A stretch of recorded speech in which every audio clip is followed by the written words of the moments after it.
Hi everyone, today I'm here with Flynn, an M4 who recently matched into a competitive general surgery residency. So I thought it'd be a good idea to have him over to give us some tips about the whole residency process and his experiences with the whole process. So thanks, Flynn, for being part of this interview. Thank you for having me. So the first thing, what are the components of ERAS? So there's quite a few. It's actually similar to VSAS in a way, the way student rotation application system. So it's going to be a place for you to put some biographical information. It's going to be a place for your picture and for your address and school and all the other mumbo jumbo they like to know. The most important parts are going to be there's a place for your personal statement for you to upload, as well as a place for your letters of recommendation to be uploaded, and also a place for you to select your programs, which is obviously the most important part of the application right there. So the application itself will open, I believe, around June, or I think it's around June, but you don't submit everything until September. So you can upload as much as you want to until September. You don't submit until September 15th. The application, the bulk of it will be kind of like basic biographical information, things like you did on, like, for example, your AMCA's application for med school, probably. Yep, definitely. Do they have spots for activities? How does that? They do, yeah. So there's also a place for you to fill in activities, extracurriculars, hobbies, publications, presentations, all that other stuff that will be on your CV, but it's also, you're going to upload it directly to ERAS. And do you have any tips for that? Are there certain word character limits like there were for the AMCAs? As far as the biographical information goes, it's pretty brief, so you're not going to need to worry too much about that in terms of character limit. And then for the publications, it's really they just want the title of the publication and the authorship. So whether that's you as first author or somebody else first author, they want the entire list of authors, where it was published and when. Not really a character limit for that either. It's really just filling out the necessary information. The character limit will really come in for the personal statement, and it's not a hard character limit so much as it is a limit on how interested program directors are going to be in reading. Mm-hmm. And my personal statement ended up being about 700 characters long, about a page. So it's relatively shorter than the AMCA's personal statement usually? It is, yeah, and that's out of necessity for the program directors who don't really want to read. I mean, they're getting thousands of applications every year. They're not going to want to read thousands of 5-page long personal statements. One of our faculty members here actually helped me write mine. He recommended about 1-page single-spaced, which for me ended up being 700 words. Sorry, not characters, 700 words. Okay. Yeah. Mm-hmm. And are there certain things or certain ways you recommend approaching that? Like, is it like going right into what led you to that specialty, or is it kind of going back to like the Twilight Zone, way back from when you were a child? No, not quite that far in the Twilight Zone. Just like a tiptoe into the Twilight Zone, maybe. You want to start with why medicine in general, just very short, at least I did. A very short, brief why medicine, and then very quickly segue into why the specialty. And that's really going to be the meat of it, because, I mean, they just want you to get into the business of why you're applying to their program. So would you still recommend that, like, intro, body, conclusion type of format, or is it more... It's a little different. It's more why medicine, why the specialty, and then why you specifically, in kind of broad strokes. And then you also want to get into specifics of any specific experiences you had during rotations and during school that led you to this specialty would also be very relevant. Mm-hmm. One thing, going back to the publications and the hobbies and your activities, how do you recommend listing those out? Is it like bullet points, or would you recommend having like an anecdote of your experience and then list like how much you contributed to that experience? They'll format it for you, so okay. It's really just filling in blanks. They'll kind of tell you what they want to know, and then you just fill in the information there. It's really short. And for letters of recommendation, how many would you recommend asking for? Does that vary by specialty? Where do you submit it? You're going to send the letter writers a link that ERAS will provide to you. It's the whole process of you click request letter, and then they send you a link, and you send that link to the writer, and then the writer uploads it directly to ERAS. I believe programs will take a maximum of 4 letters. They recommend at least 3. And if you apply to different specialties, which some people do, you need letters specifically for each specialty. Doesn't look too good if you're applying to surgery with an internal medicine letter, for example. Mm-hmm. And even within surgery, if you're applying to, say, cardiothoracic or plastic surgery, you need to have letters that are more specifically tailored to those versus the general surgery. So the number of letters that you want will depend on how many specialties you're applying to, but the number that a program will take is 4 maximum. Mm-hmm. And do you recommend getting those letters from like electives or through your core clinical clerkships or maybe your subI? Mm-hmm. I would say get them wherever you can, because again, there's no limit to how many you can upload to ERAS. And then if you say like, oh, I did a subI and I felt like my experience there was better, I got along better with the attendings, then you can use that letter and select it for the programs instead of the one from, say, a clerkship where you thought you did well, but, ultimately you felt like you did better at your subI. You can always choose which letters of the ones you've uploaded that you're going to submit. You can upload as many as you want, but you send in like 3 or 4. Yeah, exactly. It's separate uploading versus submitting. So you can upload to ERAS as many letters as you want to, and then when you submit your application to the programs, you will choose which letters you are submitting to them. So if I have 6 letters uploaded to ERAS, I can select which 4 I want to submit to a program or to a group of programs. For logistics, for med school transcripts, does the school handle all of that, or do you have to do that yourself? No, the school handled that. One of the big components of ERAS is, it seems to be the MSPE, the Med Student Performance Eval. How does that whole thing work out? So that's also handled by the school. What we do here is we compile all of the feedback given by the clerkship directors in your core rotations that you did third year, and they compile that into kind of a long letter, organize it, format it, etc. And that sort of becomes your MSPE in a way, with a bunch of, well, not a bunch, but a few additions here and there from the dean himself and everything. And that also is handled by the school, the uploading to ERAS, and then you just submit it to programs. It's uploaded by the school. And how do they know like what specialty you're going to, and would you recommend like meeting with the dean a couple times? You could. It's not necessary. It's more, program directors also know this when you apply. They know that the MSP is more of a broad who you are as a student rather than a why this specialty. So by nature, it is a more broad look at who you are. And so it's not necessarily tailored to the specialty as much. Okay. So it seems like it's mostly based off of your clinical evals during your third year then? It is, yeah. Okay. I'm assuming your licensing exam transcripts are also sent directly? Step 1, Step 2, CS, CK? Yeah, so for Step 1 and Step 2, there is a way you can get your transcript through MBME, and then you just upload that to ERAS and submit it, and it has your identification number and everything on it already. So that's also, it's kind of like a 2-step process, but it's pretty straightforward. So it seems like the applications for ERAS are a lot like more straightforward than they were for when you're trying to get into med school. It felt like it, yeah. Okay. I guess cool. I've had more practice too. Yeah, that's true. Okay, so could you mentioned a little bit about how the applications for ERAS open up around June, but you can submit it around September, right? Yeah. And it seems like there's like different times throughout the year that people start preparing, and it all leads up obviously to the March match date, and then even after you might have some paperwork or immunizations you have to take care of. Could you kind of walk us through that kind of overall timeline, maybe like when you recommend personally us maybe get together like letters of recommendations and transcripts and all that stuff? And like different things you recommend throughout that timeline up till match day and even after? Sure. So the rule of thumb really for me, in my opinion, is as soon as possible. So when ERAS opens, for you to just upload stuff, get everything in as soon as possible.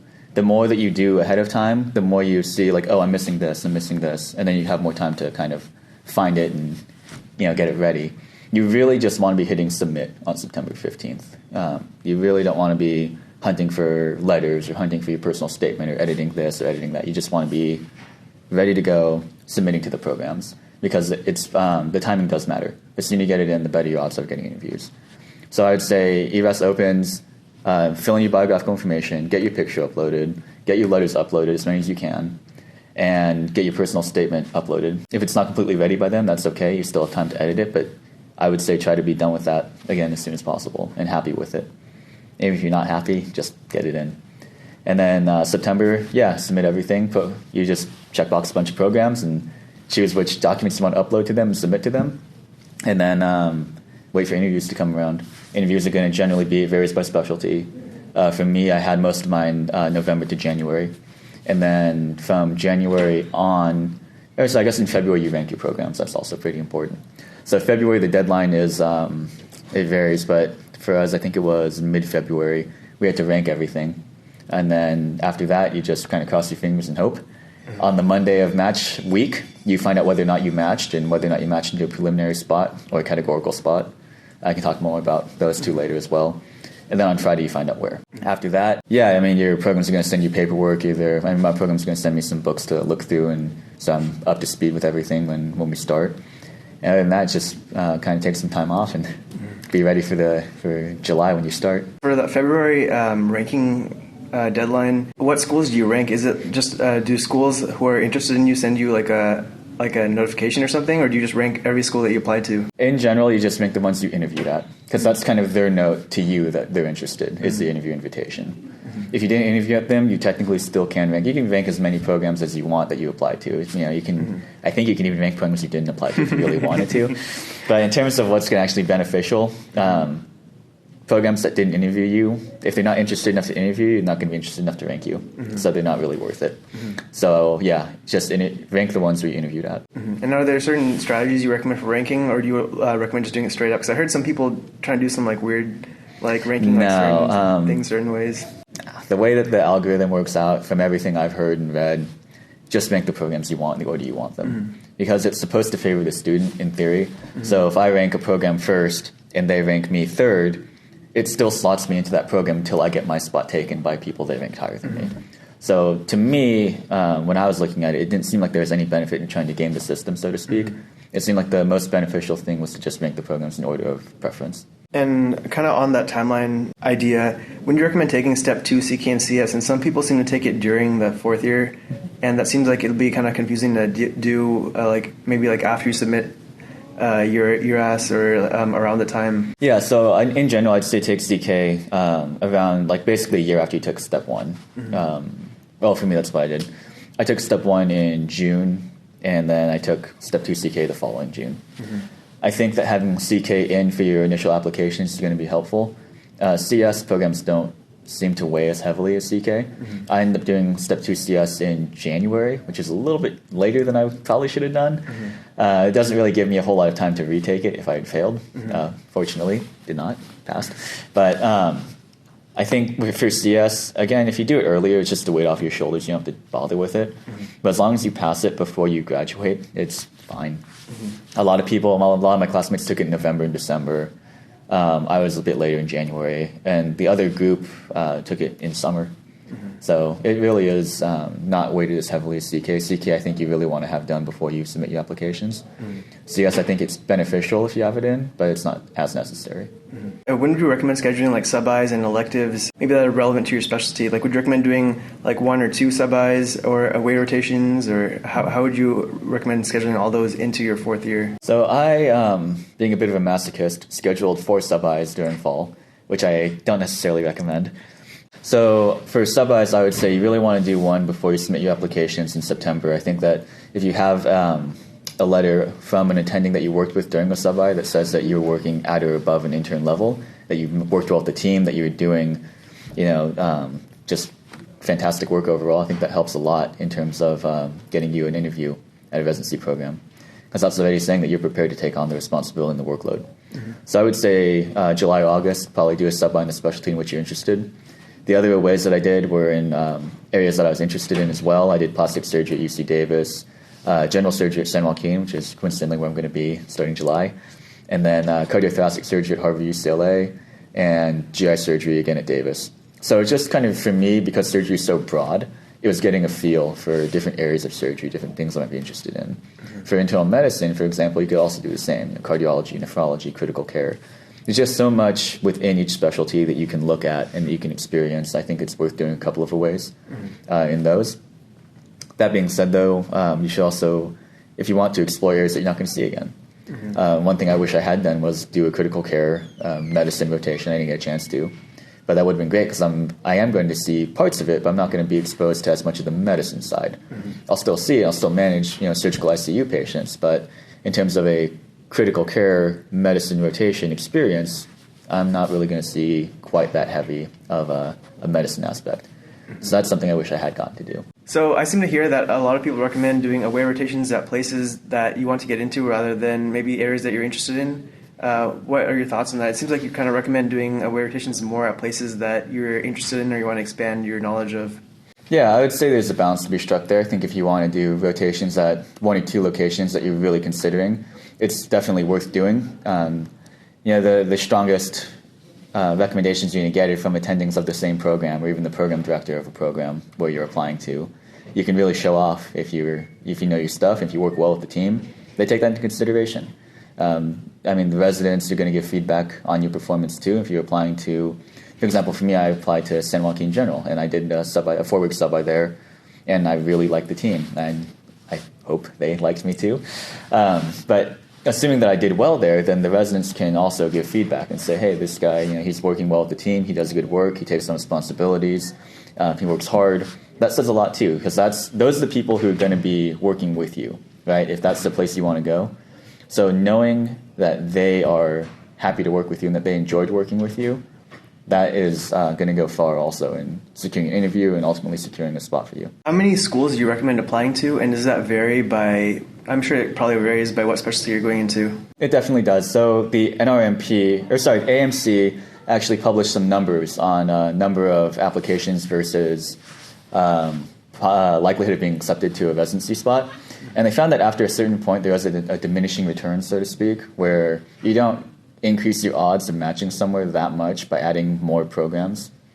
I think they matched it based on step 1 score as well. So it's kind of a step 1 score plus the number of programs applied to versus odds of being accepted. And it did vary by specialty quite a bit. I ultimately applied to 50, which, if you looked at the numbers, was about the area of diminishing returns for general surgery given my step 1 score.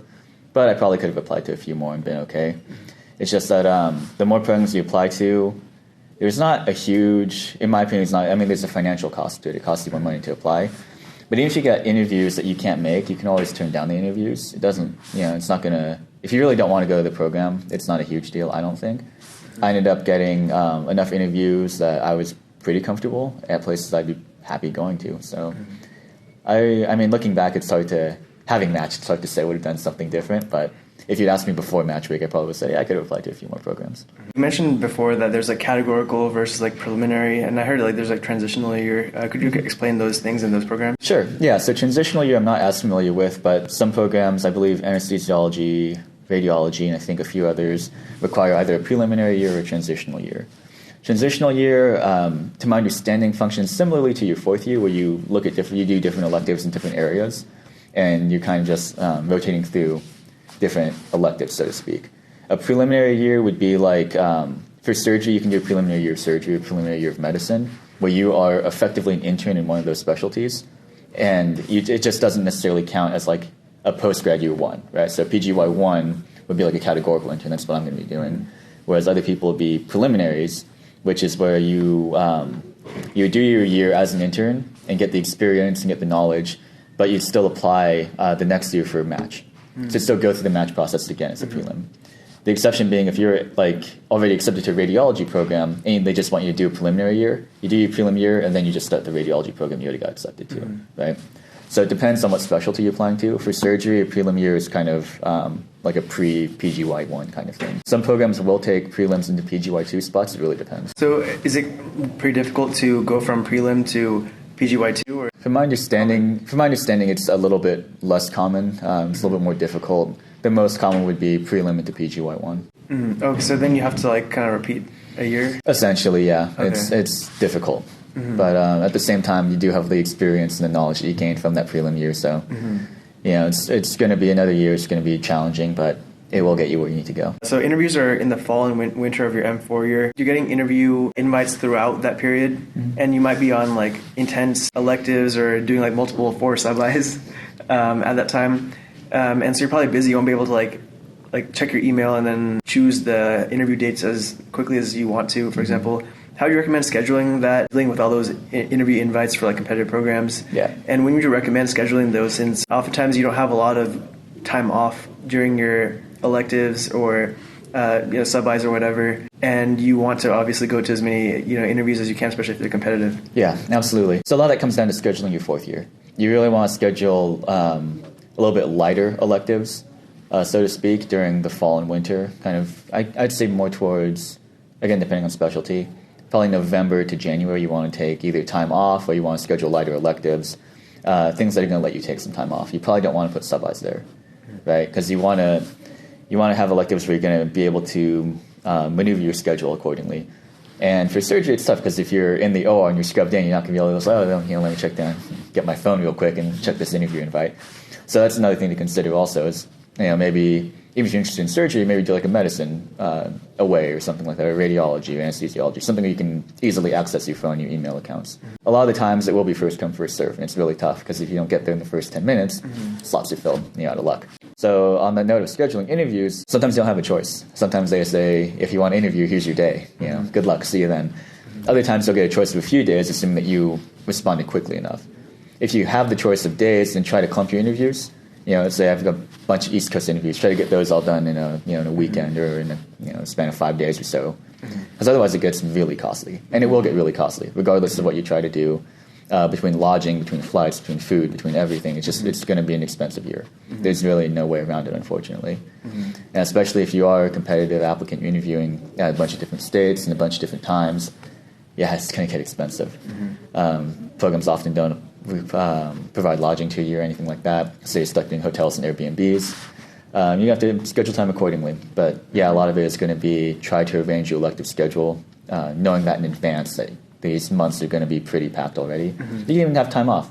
Let's say I want to end one elective at the beginning of November, and I'm just going to say, okay, November is my really heavy interview month. I'm just going to do a 2-week elective and then nothing for November. That's fine.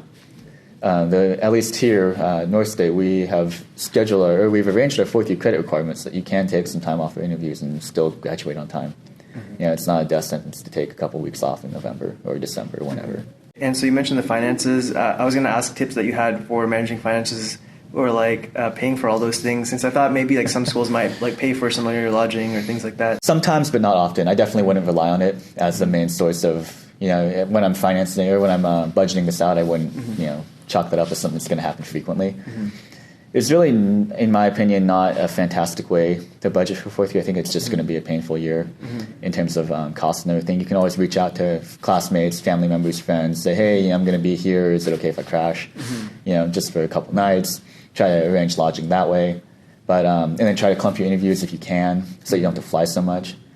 Other than that, though, it's unfortunately not great strategy for it. It's just an expensive year. You recommended clumping interviews by location. Do interview requests usually come out batched, or do they come out spaced out throughout multiple weeks? Because it seems like it'd be harder to clump if they're spaced out. Definitely. In my experience, they're pretty spaced out. So, it's tough. It's kind of just the bottom line. It's a challenge, and it's going to be expensive. So we talked about prelim year and how you basically have to apply for the match process again, right? What happens if you don't match? What do you do? What's the whole Scramble and SOAP thing? And what would you recommend doing in the week? If someone on Monday of match week finds out that they didn't match, what would you recommend they do? So in terms of as a fourth-year med student or as a prelim? As a fourth-year med student. First of all, I think the biggest thing would be trying not to panic too much. I mean, it's not uncommon. You're not alone. You're not the only one who didn't match and who has to do the Scramble or the SOAP, whatever you want to call it. It happens. It does. And there is a process set up for it on purpose because it happens. My understanding of the process is that programs will contact you if they're interested, and then you have a phone interview, and you'll actually know before the people who matched where you're going, because I think they'll pretty much tell you that okay, we'll take you for next year. And if you're surgery and you're SOAPing from surge, then you're probably going to be in a prelim spot, which is fine. You're still doing something with your year, you're still learning, you're still getting hands-on experience. Nothing wrong with that. But it is really just a week-long panic of getting calls and doing interviews and trying to find programs with spots. And, it sucks. It does, but it's not the end of the world. And it's definitely a process that the faculty will help you with, whatever school you're at. I mean, here I know they do, and I'm sure other institutions they do as well. They help you through the entire process. So it's doable. It's definitely doable.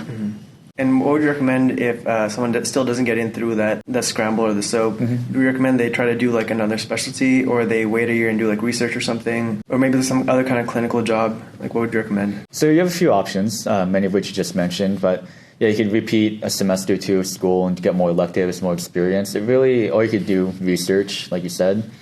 You could consider a different specialty.